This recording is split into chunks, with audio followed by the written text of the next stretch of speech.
Beritakanlah firman, siap sedialah baik atau tidak baik waktunya.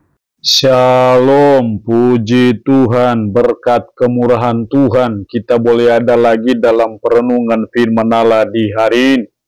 Nats firman Allah yang akan kita renungkan bersama di hari ini, saya ambil dari Kolose pasal 2, ayat 6 dan ayatnya yang ke-7. Firman-Nya berkata demikian, kamu telah menerima Kristus Yesus Tuhan kita, karena itu hendaklah hidupmu tetap di dalam Dia. Hendaklah kamu berakar di dalam Dia dan dibangun di atas Dia. Hendaklah kamu bertambah teguh dalam iman yang telah diajarkan kepadamu, dan hendaklah hatimu melimpah dengan syukur. Demikian kebenaran firman-Nya hari ini yang secara khusus mengajar kita, menasihati kita, hendaklah hidupmu tetap dalam Kristus. Sebagai umat, sebagai orang yang sudah percaya kepada Dia, yang sudah beriman sepenuhnya kepada Kristus, firman Allah hari ini mengingatkan kita, menasihati kita, supaya kita tetap di dalam Dia, di dalam Kristus. Makanya dalam ayat 6, kamu telah menerima Kristus Yesus Tuhan kita, karena itu hendaklah hidupmu tetap di dalam Dia. Hendaklah kamu terus menjalani hidup bersama dengan Kristus sampai akhirnya. Itu yang Tuhan kehendaki dalam perjalanan hidup kita sebagai umat, sebagai orang percaya, untuk kita tetap di dalam Kristus. Itu berarti bahwa sekali kita jadi pengikut Kristus, seterusnya dan selamanya, kita harus tetap pengikut Yesus. Sekali kita menjadi umat, hendaknya seterusnya dan selamanya kita tetap umat Tuhan. Sekali kita menginjak gereja, seterusnya dan selamanya kita akan tetap menginjak gereja. Itulah yang dimaksud dengan hendaklah hidupmu tetap dalam Kristus. Lalu pertanyaannya adalah, bagaimana supaya kita bisa hidup tetap di dalam Kristus? Apa yang dituntut dari kita supaya kita bisa tetap di dalam Kristus? Ada 3 hal yang dituntut dari kita. Yang pertama dalam ayat 7 bagian A, hendaklah kamu berakar di dalam Dia. Berakar di dalam Kristus. Ini hal yang pertama supaya kita bisa tetap di dalam Kristus. Maka yang pertama kita harus berakar di dalam Kristus. Berakar di dalam Kristus sama juga dengan berakar di dalam firman. Karena Kristus adalah firman.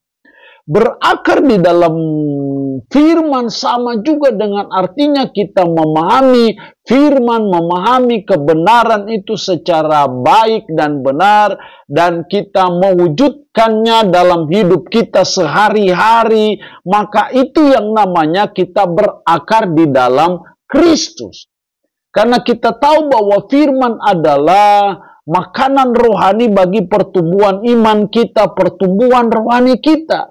Jadi berakar di dalam Kristus itu sangat penting untuk kita bisa tetap di dalam Kristus. Jadi mari kita belajar untuk memahami firman dengan baik.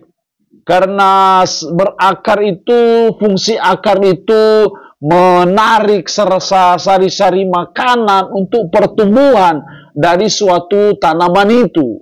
Kita berakar di dalam firman, kita menarik kebenaran-kebenaran firman itu untuk menguasai hidup kita sehingga kita bisa berakar di dalam Kristus. Dan kalau kita berakar, itu yang membuat kita bisa tetap di dalam Kristus. Seringkali kita tidak berakar, makanya kita gampang sekali untuk akhirnya meninggalkan Kristus. Karena kita tidak berakar. Tapi saya percaya ketika kita berakar dengan memahami firman secara baik dan benar, maka kita akan tetap di dalam Kristus. Yang kedua, dalam ayat 7 bagian B, hendaklah kamu dan dibangun di atas Dia. Setelah kita berakar, yang kedua dibangun di atas Dia.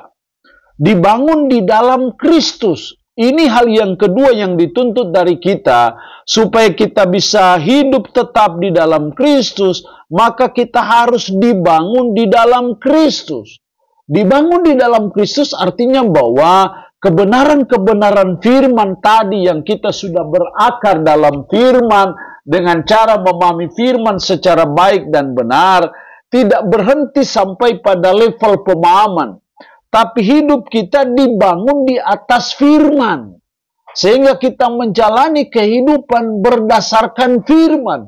Kita menjalani tugas tanggung jawab kita selalu hidup berpadanan dengan firman, maka kita akan dibangun di dalam Kristus. Jadi kalau kita tidak menerapkan firman, kita tidak melaksanakan firman, tidak menghidupi firman dalam hidup kita, maka kita tidak bisa dibangun di dalam Kristus.